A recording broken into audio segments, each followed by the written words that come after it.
So then, before I get started, I do just want to add a disclaimer. Because I'm talking about details of Uncharted at PortAventura, this video will feature spoilers in a way, in that I've tried to structure what I've said in this video in a way that it won't spoil specific details, but I'll obviously have footage of things like the queue line and stuff, so if you don't want any spoilers at all, I'd recommend not watching, because I'm obviously going to talk about things that impress me and other details about this attraction. I don't want to spoil it for people, so if you don't want any detail of this attraction spoiled, I would recommend not watching this before you go on the attraction. So then, first off, I'm going to start with things about this attraction that I was really impressed with. So firstly, the exterior to this building and the entrance facade was incredibly impressive. You cannot see a show building for this ride, no matter how hard you try. Like, I was going on other attractions in the park looking over to the Uncharted, facade, seeing if I could peek over to the show building, and you can't. It's really well disguised. They've done an incredible job. Obviously, having it look like the side of the mountain top and having it fit into the area of the park, it really does, and wow, that's impressive. As well as that, the queue line for this attraction was next level. So obviously I've read into, I'm pretty sure Sally Dark Rides was the company that did all of the theming and everything for this attraction, and it really does take you from the area when you go into it, which is kind of very westerny themed, to being in the Uncharted theme and sort of changing aspects, and the queue line flowed really well and sort of pulled you into the storyline, which is what I loved. So obviously after you've queued, you get on the ride, which the ride system being an Intamin multi-dimensional coaster, I'm pretty sure, please do correct me if I'm wrong on that in the comments, but I've done iterations of this, like I'm pretty sure Escape from Gringotts is the same ride system. I could be wrong on that as well, but I was really impressed with it. Having a singular ride car meant it felt a lot more like a dark ride in the beginning of the ride, which I'm not going to go past that because that's where my opinion sort of became a bit conflicting with other things. But the ride system was really impressive. It actually felt quite agile, which is something which sounds really weird to say about a ride, but like the rotation of the cars when you go from like screen to screen and everything, really impressive. The movement of this ride was buttery smooth. Now I know this is a brand new ride, but still that's a very good thing to have for an attraction. The ride cars themselves were really comfortable with the restraint system. That may be the same for all of these ride vehicles by Intamin, but it was really an enjoyable ride. Like the ride system itself, they've done an incredible job of. Now onto things that I think the park can improve on with this ride. Now then, I should also say these are things that I personally think the park could improve on. I am not a ride designer, so things I say here could be completely out there and not even possible to do, so please bear that in mind. Also, just bear in mind it's my opinion on something. There is a high chance that a lot of people disagree with it. It's one of those things of the only way to really know what you think about this attraction is to really experience it for yourself, really. But the only thing that I will say was a bit disappointing was after you've been through the really high detailed queue line, which was really in depth and really got you excited, after the first scene of this ride, it felt quite open. Now, I know that because it's a dark queue line, my eyes would have been adjusting to the dark and you can see things better, but when we entered the main show building, you could see the entire ride. And it was a thing of, this may have been different for other people, there may have been a reason why it was a little bit lighter in there. They may have changed it after we went on it, but you could see different bits of track, which was a bit, it sort of took away from it because it felt a lot less like you were going through this storyline and more took you back to, we're just on a roller coaster, which would be something I'd love for them to improve on. I'm not sure what they could do. I was talking to a mate and he was on about maybe they could try and find a way to divide scenes into rooms or dispatch trains separately enough that you will not notice them while you're in the show building. I'm not really sure what they could do there, but I've been on other dark ride coasters where you don't notice even the track in the show building because it's, I don't know if it's a difference in lighting, like in the way that you seal light out of the room, because it may have been a light bleed or something like that, because I did notice there was light seeping in at one of the ends of the show buildings. That may have been what it was. So it may have been something they've patched, and I'm really hoping it is, because that was the one aspect which sort of kept removing you from the storyline, really. At least it did for me.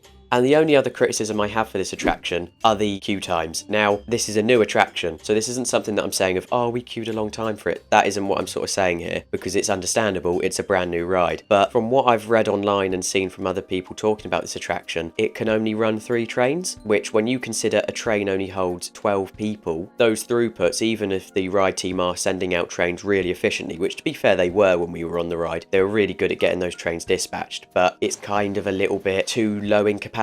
Now, I don't know if they've got enough block sections to add more trains. That may be what it is, in that if they add another train, the block sections will be constantly held up, or they may not even have the capacity for it. But it is one thing which I think in the long run is really gonna limit this ride, in that it is an indoor attraction, but if they were able to get their throughputs up that little bit more, this attraction would excel. Because the ride team, when we went on it, were really good with dispatches. Like, they were really efficient. It was a thing of sit down straight away, they were checking your lap bar, and they were ready for dispatch. So they were really efficient, and if they were able to have more more trains to allow for a higher capacity, it would really help this ride a lot. And it's something which this ride is really impressive already. Like, I know I saw a lot of people who are a little bit critical and some people who love it. I'm kind of in the middle. I think this ride is brilliant, but I also believe it has a few little flaws that they could improve on. So then, thank you for watching. I would say the best way to gauge this ride is to ride it yourself. And if you have been on it, I'd love to know what you think. Please do put it in the comments because I'd love to hear it. Obviously, I've only had mine and my friend's opinion on this ride so far. I'd love to hear what other people think of it. Thank you for watching. I'll see you in the next one. Goodbye.